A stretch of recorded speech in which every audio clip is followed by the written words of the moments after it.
Welcome to another episode of Power Core Productions and Podcastings. I'm your host, Jerron Harrington, back today for another video. And today we're going to be continuing the long-awaited series, What If Deku Was a Power Ranger? Heroes of the Morphing Grid Part 7. Before we get into today's video, I do want to say thank you to everyone who has supported me on Power Core Productions and Podcastings. Thank you for supporting the channel, the reboots, everything that we've been going through these last couple of months. Truly means a lot to me, and we are very close to 1K and beyond. We have come a long way since the restart of this channel in May of 2021. That was when I redid everything on this channel to become a storytelling channel, and the success has just been beyond what I've been expecting. So truly thank you to everyone who supports Power Core Productions. It means a lot to me. Your support, taking the time to like, comment, subscribe, just taking time out of your day to listen to me talk, whether it's just for half an hour or an hour or sometimes even 2 hours, just taking some time out of your day just to listen to my content truly means a lot to me, and I am truly thankful to all of you who support Power Core Productions and Podcastings. It means a lot to me. Thank you, just thank you. Other than that, though, I do want to say that as far as this series is concerned, we are going to wrap up Season 3 this week. So I hope you will stay tuned for that and everything else that has to come with Power Core Productions and Podcastings. And we'll be getting into some new stuff as well. Also, tell me down below if there's any type of series in particular that you want to see. Like, I haven't started Season 2 of What If Spider-Man Was in ReZero. And that's mainly because I don't know if that series is necessarily popular enough with you guys to want to have a next season. I mean, if enough of you want me to do the next season, then I can get started on that. But until, enough people show interest, then I'm just going to leave it at Season 1 and the OVA for now. But other than that, though, I do want to just say again, thank you to everyone, and I hope you guys will enjoy the content that we have coming out now and in the future as well. But anyway, we're going to get straight into today's video. No need to wait any longer. So as always, sit back, relax, and enjoy the show. Rita Repulsa had joined with the League of Villains in order for the two to align their goals together, one in destroying the symbol of peace and All Might, and the other in bringing down the newly established Power Rangers. This Rita Repulsa was different from the one that you might know. This Rita Repulsa coming from the 2017 universe, where her Power Rangers had been defeated thanks to the assistance of Lord Dragon, deciding that he needed one sorceress in his army after having killed the Rita of his own universe, giving her free range but keeping her on a short leash. He had assigned her to find where the power coins that had been stolen all those years ago had been located, as someone had reactivated the White Tiger power, as in the midst of battle he lost his sword Saba and was gravely injured. Using the time to recover, he gave Rita the mission to track down Saba as well as the power coins. This brought Rita to the My Hero Academia universe, where she would come into contact with the League of Villains, who were also plotting their own plans to launch an attack on UA. This would come during the events of the summer camp, on one night in particular, as UA was doing the test of courage with Class 1A and 1B. As the students began to enter into the forest, a toxic gas would soon emerge, causing many to pass out and get sick. Recognizing the severity of the situation, Momo would alert the other Rangers on her communicators, instantly getting them to morph into action as they went to rescue as many students as they could. Momo using her creation quirk to create as many gas masks as possible. With the enhancement of the morphing grid energy coursing through her veins, infusing itself with her quirk, it allowed her to make her gas mask a lot more refined. However, there was still the threat of Mustard, who would be using his pistol to shoot at some of the heroes. However, Ida would quickly be able to take him down with his speed, enhanced by that of the blue Tyrannosaurus as he had morphed into the Blue Ranger. Mr. Aizawa would get the message as well, as he were teaching remedial classes that night. While a few of the other students would be concerned, most notably Kirishima, he would tell the others to simply stay put, knowing that he was going to take care of things, as he rushed outside morphing into his ninja ranger form. He would head into the forest as fire started to ablaze from every direction.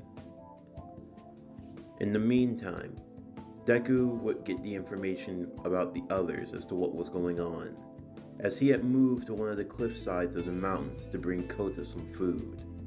However, he wouldn't be able to rejoin them, for in that moment he would come face to face with a new villain, one who Kota recognized very well. The man who had been responsible for killing his parents all those years ago. The villain known as Muscular. Deku would stay on his guard as he would use his green flames to shoot across the ground, swooping up Kota before Muscular could deliver a devastating punch, while delivering a fiery kick of his own as he created space to sit him down. Muscular would recognize Deku as one of the 7 Rangers that they were sent to hunt, knowing that they were to either capture or kill them if necessary, and he was on the side of killing. Deku would get into action as he took out his morpher and morphed into the Green Ranger. Now being imbued with the powers of the Power Ranger, Deku prepared for combat, emitting his green flames from his body as Muscular also began to increase in strength. As Deku and Muscular would engage in combat, Deku's increased strength would be known tenfold, while it would allow him for a briefest of moments to go blow to blow with Muscular. It was obvious that the muscle-bound villain truly had the edge in terms of raw power. However, Deku did get some relief, seeing as how the powers of the Dragon Shield provided an extra layer of protection, similar to Melissa with the chest plate shield that she got from the White Tiger power. An extra layer of protection that even some of the other Rangers didn't have, allowing him to absorb a few of Muscular's blows.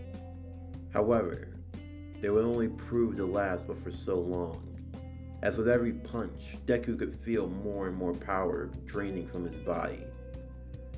It was hard for Deku to use his quirk as well as his Ranger powers, as the power could only last for so long before it was eventually drained, focusing everything into his defense just to stay afloat, as Muscular would continue to bring on the punishment over and over again. Kota would watch in fear as Deku would attempt to hold off the muscle-bound villain, Kota wanting to yell for Deku to simply run. However, Deku would only look to Kota, telling him to stay put and that he would handle Muscular. As their fight would continue and intensify, Muscular would gain the upper hand against Deku in combat, as he would begin to beat him into the ground. Deku's suit would begin to rip and to tear more and more with every blow that Muscular dealt him. Even as the morphing grid used its energy to protect Deku, the damage was starting to become more and more unsustainable, even to the point where his own helmet and visor were beginning to be cracked, and blood was beginning to spill out. Kota couldn't bear to watch Deku suffer, to watch anyone suffer. In the last act of defiance, Kota would use some of his own water quirk, blasting it at Muscular. Making the villain more annoyed than anything else, he would walk over towards Kota, as he picked him up preparing to throw him over the cliff side. As Deku would yell for Muscular to stop, Kota fighting and resisting as much as he could. Muscular, in an act of pure evil and in ultra-rated violence, would throw him over the cliff's edge, seemingly to fall to his death.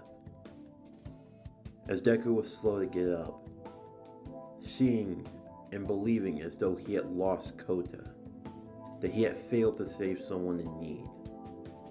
This was truly enough to push him over the edge.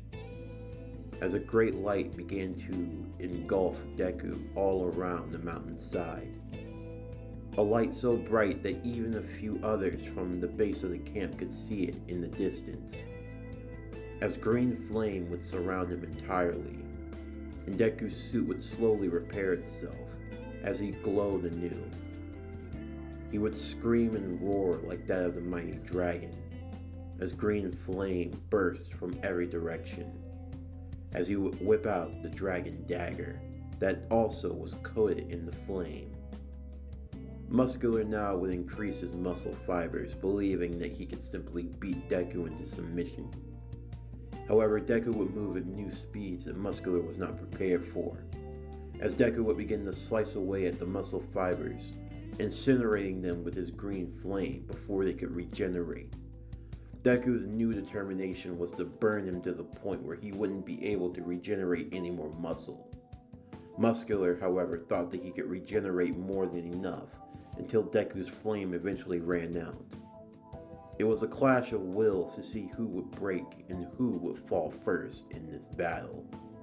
As Kota had not fallen down the mountain but had managed to hold on to a sticking out branch, as he was slowly climbing and making his way back, as he could feel the tremors from the cliffside as Deku and Muscular were now entering into the final stage of the battle.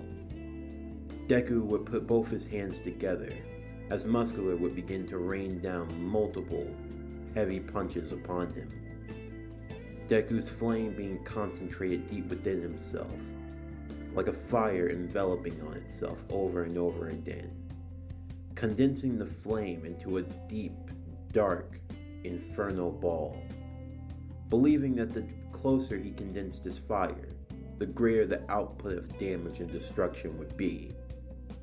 As Muscular was attempting to overwhelm Deku with amazing force, Deku would put both his hands together to create his own finishing move, that being the Emerald Inferno, a compression of energy that once reaching its critical limit would be shot in a single burst, one so powerful and one so much infilled with heat that Muscular wouldn't be able to handle the impact.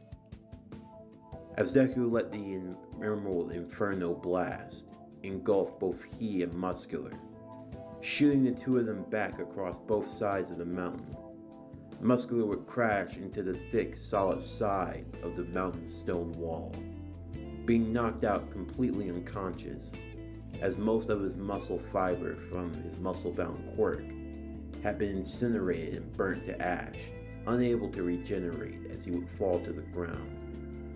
In the meantime, Deku would also lay in his own crater, as his suit had now demorphed, his clothes now ripped and torn to shreds, his body with bruises and cuts, and in burn marks.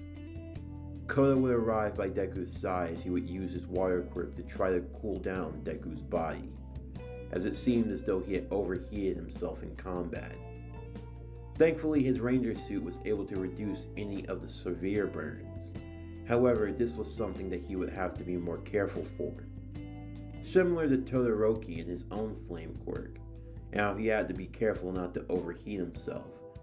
That was something that Deku similarly would have to deal with in the future, as he was slow to get up with Kota, as the two of them would make their way back down the mountain, as Deku knew that his other comrades would need his help. In the meantime, Rita would make her way through the forest with her own personal army of putty patrolmen, as she had created them from the earth itself, similar to Pixie Bob in her quirk. She would send out her putties all throughout the forest area, as they would begin to attack students as they were making their way to attempt to find the Rangers. While a few of them were able to hold them off, Melissa would be trying to figure out what to do with her father, as she morphed into action to defend him from a few of the putties. David at this moment felt truly helpless. Even though he had a quirk, it was nothing truly impressive.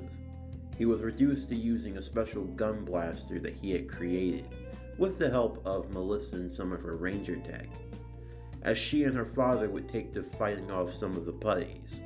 Rita would be the first to find her. remarking that it was good fortune that she had found the one who had the white tiger coin, as she were looking for her master's sword. Saba coming a bit fearful as he heard that voice, knowing that it was the Rita who served under Lord Dragon, and that she had most likely come to bring him back to the Dark Master. Melissa would attempt to stand her ground, as Rita would smirk as she walked closer towards her, grinning and noting that she had killed many rangers in the past, and that she would be no different. Melissa was not used to being a ranger. She wasn't even used to the new quirk that she had gotten, as it still took some time getting used to. She would use her elasticity to try to duck and dodge a few of Rita's attacks, using what she had learned from her time training at the training camp. However, this would mostly lead into a defensive battle, as she only worked in blocking and dodging, launching an attack here or there whenever she got the chance, although she wouldn't be able to very much, as Rita was shown to be the better fighter. David did not want to sit on the sidelines and do absolutely nothing, seeing his daughter giving it her all against the villain. He too would try to enter into the fight whenever he could, although with no ranger power or nothing else for protection, he would easily be knocked aside over and over again. As Deku made his way to dropping off Koda at the base, before he would rush back out, only able to run gingerly as he was still a bit drained, he would come into contact with Mr. Aizawa and tell him of the situation. Mr. Aizawa then alerting a few of the other rangers to let everyone know that they would be allowed to use their quirks in this fight. Thankfully, with the help of Mandalay and her quirk, they were able to get the message out to everyone, as the Rangers would take to helping to defeat a few other members of the League of Villains, as well as some of the other straggling petty patrolmen, as Melissa would still continue to hold her own against Rita, although she would be on the losing side of this fight. Just as it seemed as all hope was lost, Deku would jump from the clearing, kicking Rita to the side. He didn't have enough energy to morph, but he could summon the Dragon Dagger and use some of his flames, although he was at his uppermost limit. Rita would remark in that briefest of moments that he reminded him of her. Her thinking of the one Tommy that she had met in her universe. As Deku got into a fighting stance along with Melissa, the two of them standing together as they were going to have to hold off against Rita until backup would arrive. The other Rangers would be having their own fights to deal with at the meantime. Tokoyami and Dark Shadow were going out of control, Todoroki using his flames to try to calm him back down, while Mr. Aizawa would arrive to help in sending Mr. Compress as well as Dabi into the retreat. While he would get to work in helping to rein in Dark Shadow, Bakugo would immediately go to back up Deku, knowing that he was in a losing situation as he had called for backup. Bakugo rushing in his Red Ranger form, using his gauntlets to boost and propel him forward, blasting through the monstrous putties as he was making his way over to the fight. The other Rangers would be finishing in the evacuation of the other students, as Momo and Ida would take to making sure that they were alright and safe. Uraraka had come into a brief scuffle against the one known as Toga, but she was able to get her to retreat as well with thanks from Froppy. In the meantime, as everyone else were moving and getting out of the way, Rita would send her location to the other villains, and with the help of Kurogiri using his Warp Gate quirk, the villains would instantly be teleported, with the other Rangers unsure of what was happening, as Bakugo would have arrived just in the nick of time, blocking Rita's staff with one of his gauntlets and blasting her with an explosion, as he and Deku stood back to back with Melissa not too far behind, as more putties began to surround them, along with the warp gates that would open as the other villains would now arrive. They would realize that it were now an ambush and that the Rangers were their targets all along. They would send word for the other Rangers to get there as quickly as they could, as Mr. Aizawa would take down Dark Shadow, Todoroki would rush to their aid immediately, Ida and Momo not too far behind. The battle would be intense between Rita and the League of Villains, going up against the Rangers. It was obvious that among the three, Melissa and Deku were the weakest links. Bakugo not just trying to fight on offense, but now being forced to hold on the defensive side, as Deku was in no condition to truly take care of himself at this moment. David would attempt to help one more time. However, this would prove to be a grave mistake. As the moment he went to try to help Melissa, Rita, now having enough of his antics, would stab him in the shoulder. He would yell out in pain as Melissa would try to block Rita and hold her off. However, Rita would beat down on Melissa more until eventually she demorphed from the attack. As David was now bleeding out and on the ground, Melissa rushing to her father's side. Kurogiri would warn that the other heroes were making their way, and Rita would remark that they were going to take the Rangers that they had here before going after the others. As Mr. Compress would reach out to try to capture them, David, in that briefest of moments, would do one of the most heroic things that he could for someone with a useless quirk. As Mr. Compress was reaching out for both Melissa as well as Bakugo, he would attempt to push them out of the way, believing that he had saved them. However, Kurogiri would eventually form a warp gate between them, making his efforts all the more in vain, as Mr. Compress would appear, tagging Melissa and tagging Bakugo, turning them both into marbles as he went to collect them before they would vanish. Deku would reach out to both of the marbles, attempting to try to save them if he could. He would use the last of his flames to shoot at them to break them free, both Bakugo and Melissa being revealed as they were being pulled into their warp gates respectively. Bakugo would use his explosions to free himself and push him out. However, as he and Deku were beginning into their free-for-all, both of them running low on power as they would use their red and their green explosions to reach out, the two of them thrusting out their hands towards Melissa to grab and bring them forward. Melissa understood the situation at hand, knowing that the villains were after them because they were Rangers. Then in all likelihood they were after the power coins. Instead of reaching out to be saved, Melissa would reach to her Dino Buckler. Reaching for the morpher, she would pull out the coin, before grabbing hold of Bakugo's hand. Bakugo yelling for her to try to hang on as he would attempt to pull her out. However, Kurogiri in the warp gate would be way too strong for him to do so. Deku would try to fight off a few of the other plays as best he could, however he would soon be dragged down as well. As a few tears would stream from Melissa's face, she would ask Bakugo to take care of her father. Bakugo yelling at her to not be an idiot and that he was going to pull her out of there. However, just as soon as she had grabbed his hand, she had let go, Bakugo feeling that she had put something in it, as she were sucked away from him as she went into the warp gate, her eyes giving a tearfully goodbye, a hope that things would work out for the best, as she would disappear with the other villains into the night, as Bakugo and Deku both respectively went falling back into the ground. As the other Rangers would have just arrived in time, dealing with the stragglers of the remaining putties as they went to take them out, Bakugo and Deku would both be in a state of complete panic. Panic over the fact that they had just lost one of their own. As Bakugo looked down at his hand, he would see that placed inside would be Melissa's own power coin.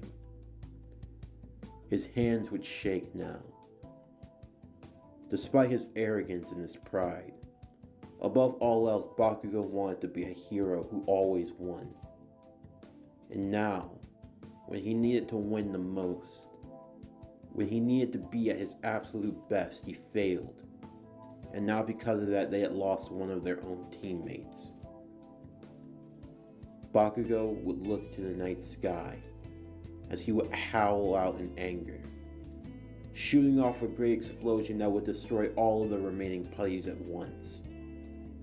His anger and his frustrations, his rage beginning to flare, as the only thing he had left was the white tiger coin, as Melissa was gone. This concludes What If Deku Was a Power Ranger? Heroes of the Morphing Grid, Part 7. For all this and more, please don't forget to like, comment, subscribe, share, and hit that bell for post notifications so you can stay up to date on everything that is Power Core Productions that is to come out now and in the future. Also, stay tuned for other series that we'll be having coming out on the channel soon as well. And make sure you watch that community tab so you can stay up to date on any new information that comes out in the future. But anyway, that's going to do it for the end of today's video. I'm Javon Harrington with Power Core Productions and Podcastings, signing off, and I'll see you next time.